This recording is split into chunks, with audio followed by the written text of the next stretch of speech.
All right, so step one for van prep for the cross country is we're gonna upgrade the stereo. So we did not go with the double din. We are going to try out the bigger screen that is specially made for the Toyotas of that generation. Hopefully the software works good. I mean, we had some pretty good luck with the one we put in the Prius. Screen's fantastic, and when it works right, it looks really good. This one definitely says that it was specifically for the Sienna van. Comes with the integration package, so you can still have your steering wheel controls work, which is nice because all these are, there's no knobs or buttons. They're all touch. So sometimes it's can be a little frustrating when you're trying to do something. It's nice to use the steering wheel controls. Has stuff to put in the backup camera because the new, for some reason, the aftermarket stereos never play nice with the stock backup camera. We'll see if we get to that. May or may not. I don't know. It is really nice to have a backup camera. And then, do they have Sirius XM or something? Because I'm trying to figure out what this is for the GPS. Oh, yes, GPS. GPS, and then it has inputs for video, like the DVD player, and hopefully it might be running the output for the. I ordered a new sub to replace the sub, but I'm thinking it might need a amp, so we'll see. The dash speakers, these Eensy 275s.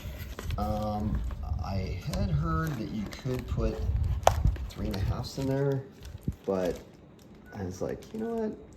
I don't know if I feel like doing that much extra work to make the 3.5s fit. So just got the 275s. Should just bolt straight in there. It's good. Let's go take a look at the 2005 stock stereo.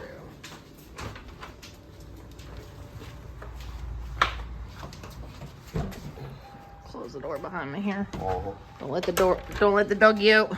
Yep. So. Ooh. Oh, we got the garbage can. All right. So at the time, this was definitely pretty high tech. This thing actually opens, and it's got not one but two spots to put your disc. The bottom one is a map, and it looks like to me the map disc is stuck between in and out, and it makes this thing not work. And even if it did work, it's going to be very outdated maps. I mean, really outdated.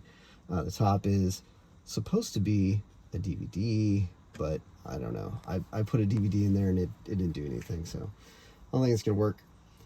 But, yep, this is coming out, and the new one is going to be, it's going to be really cool. But you guys will see it. Probably not going to, this isn't really going to be a how-to video. There's plenty of those already out there. But we'll let you know if we find something that is worth letting you guys know about. So, all right, we're tearing it apart. Yep. Talk to you in a few. There we go. So, Update. Thought it would just be a real simple thing just to update the stereo and And a singular speaker. one speaker was cracking, which led to so the stereo upgrade went easy. The only problem is that now our DVD player is totally useless. It has to be talked to the stock stereo in order to work at all. So yeah, we'll deal with that later. But that actually integrated really well, and it looks great. I mean, it's got a big old screen on it. It Bluetooths to my phone, perfect. And the steering wheel features work still, which is important as well, that we can change the volume on the steering wheel. So then the front dash speaker was crackling when you turn it up. And so I was like, speaker must be blown. So, or the little 2.75 speakers, these funny little speakers here. Definitely the smallest speakers I've ever replaced.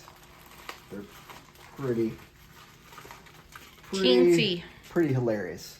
Hilariously small. Oh, this one's got all the stuff in it too. It's got the butt connectors and stuff. And I put it in there, and guess what? Still crackled. It's still crackled.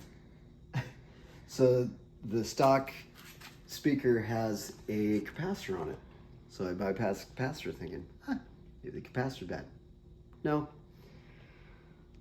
So we turned it back on, we're listening, and I notice that like the wires going in and out of that are like daisy chained with the door. I'm like, So then I listened down at the door, and there's nothing coming out of the speaker. I'm like, oh man, now I gotta tear the door apart. So tear the door apart, and I unplug the speaker for the door, and the dash speaker stops cracking.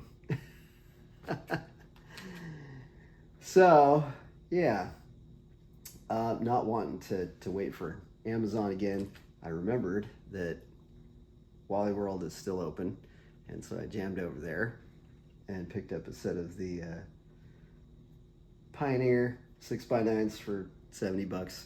It's about the same price it was been over. They come 2 to a pack? Yes, 2 to pack, and it even comes with the plastic. It's really cool, actually. Yeah, I think this trickery, maybe this filter or whatever, I think that may have been what was bad. I'm not sure, but yeah, this is the stock plastic piece, and actually, these new ones come with the plastic piece. Well, you can see it that bolts into the door and fits the speaker perfect. So that was really cool. That came out good. You just clip the wires off and tie them in, and man, it sounds good. We'll see if I feel like doing the other side.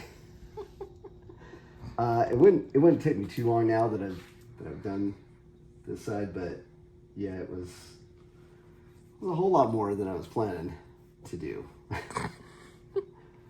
In typical Paul fashion. Yeah, well. What a job that shouldn't take very long time takes all your time. Should have taken hour and a half, and well, we started at 5. It's 10:30. I didn't work on it the whole time. Did stop, take a break, but probably spent a good 3.5, 4 hours working on it. Yeah, it was a little bit interesting. Jennifer might be able. She should explain how she had to actually program. There's an adapter that comes with this stereo kit from Amazon, which is cool, so that you can still use your steering wheel. Well, it just has a little app on there that lets you select it. So we can even switch it to other things if we wanted to, but obviously... So you go on to the... So in the menu, they have, which would have been nice, in they had a little short video that tells you. But where's the home button? Apps. They have a steering wheel key button. This isn't showing up very well. There we go. It's right here. And then, so you push the button of what you want it to do, and then you push the button on the steering wheel. You hold the button down, and then it lets you. So there's like a whole bunch of different things, like, which I guess is like if you have a steering wheel that has a whole lot more stuff going on, I guess. I mean, whoa, on all the stuff that's on here. But I just did volume up, volume down, and then next and previous for like when you're skipping through songs. And then I changed our mode button that we have instead to a mute hang up button, because when you're on the phone, I like to hang up there, or I like to be able to mute the sound, because I don't think that we need the mode button for anything. But yeah, that did that. So it's kind of nice. And we have the CarPlay now on here too. I like the CarPlay. Yep, CarPlay is really cool. It links to your phone and puts the map on there on one part, and it'll play music on the other part, which we can't play because we'll get demonetized. So we don't want to do that right away. But it sounds really good, and I'd probably have to go for a drive to be able to listen to it. Now you got to put the door back together. Yep, put the door back together. And put the dash back together. That yeah, really cool. unfortunately, It's way better. we have a little breaks that happened on the top because it's a little brittle, but it doesn't look too bad. I don't think you can really see it. GPS antenna that's hanging out the top. Yeah. So it's supposed to have its own GPS program.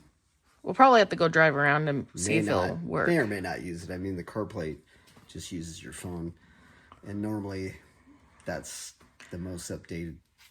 Well, they say it's for if like you're in an area that's have no cell service. If you're somewhere but with no cell service, it should have some maps, but I don't know. We'll see. But I think that this is basically the audio. Yeah, Audio stuff for the most part is done once you put the 8 to 12 hours in the car for 5 or 6 days. Yeah, it's pretty important that it sounds good. Yeah, and then we do spend a lot of time just talking on our trips, so it's pretty good. But yeah, we need some tunes. Probably listen to some movies on the way. Yeah. But now you can put that back on, and we can Definitely just bring the extra speakers with us, and you can change those when we get home if you want to, or something, or save them for if the other ones go bad or whatever. I mean, yeah. they're just extra speakers at this point. I suppose I could be done, or I could finish the job. I don't know. It's already 10:30 at night, almost 11. You still have to put the door back on. It is 10:30. Yeah, maybe I'll just slide back together and take it for a little drive. So I can crank it up. Tomorrow the subwoofer should be here. Yeah, and then when you do the sub, you could always do... And we still have to do the backup camera. So you do have to take the dash back apart, because we got to run that cord. Although we were talking about probably doing that when we get home, because it's not 100% necessary. We can see out the back. I mean, it's nice to have it when you're backing up, but we survived without them before, when, in the Stone Age. Right? Yes, almost. Yeah. You're walking away from me. None I'm of the videoing. vehicles, none of the vehicles. Out of the one, the Lincoln, the camera's so bad that you can barely see out of it. One in the truck I just fixed. It didn't work for a very long time. I put one in the work van. The one on the Prius doesn't work anymore, because the one in the Prius we didn't run the new one, the new camera, so it doesn't work either. Yeah, but yeah, it is totally entirely possible just to not have that function on there. The truck feels like you need it, because that one really is really important, because when you're trying to back up to a hitch, it saves you so much time. Yeah, it's way better. But cars, it's not. But yeah, so now you just need to put the door back together and put the tools away, and then Yes. you can go for a drive. And I'm gonna go back to relaxing in the house. What? Yeah. No. Help me put stuff away. See ya.